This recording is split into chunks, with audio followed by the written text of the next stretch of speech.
Putin is also, like the Russian government before him, a history of taking aggressive moves which they wind up regretting in the long run. Putin has been vocally expressing interest in developing nuclear space weapons to send up into orbit. Now that could force the US to develop and deploy their own counter weapons in space too. So let's find out what on earth this is all about. Talk to Michael Evans, who's a contributor who's been reporting on this. But now, first of all, Jeffrey Pryce, who's a former special counsel to the US Department of Defense. Welcome to you, Jeffrey.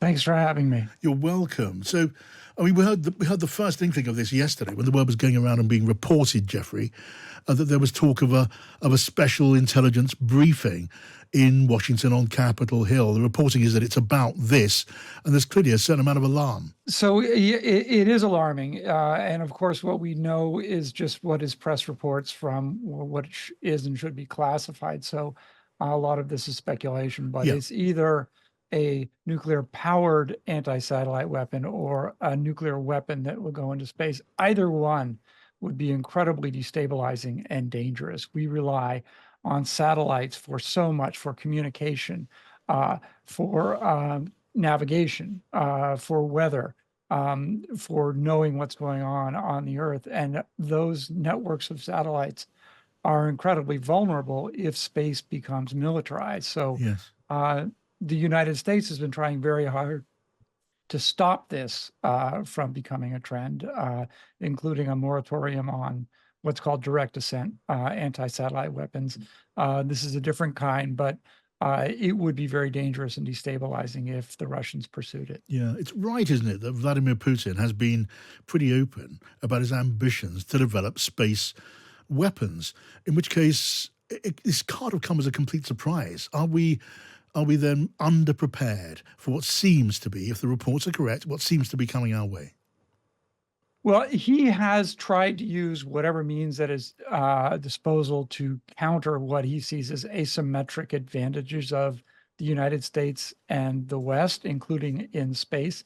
But Putin is also, like the Russian government before him, a history of taking aggressive moves which they wind up regretting in the long run.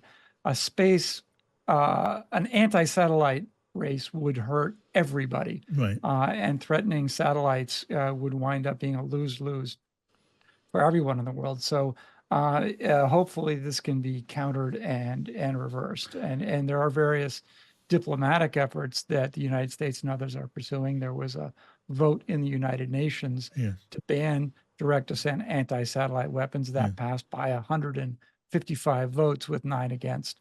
Unfortunately, Russia and China against. But this is a story that is going to continue, and I hope we can stop this trend. I wonder how you go about stopping the trend, because of course Vladimir Putin will be keen on developing a capability which gives his military some kind of advantage in a conflict.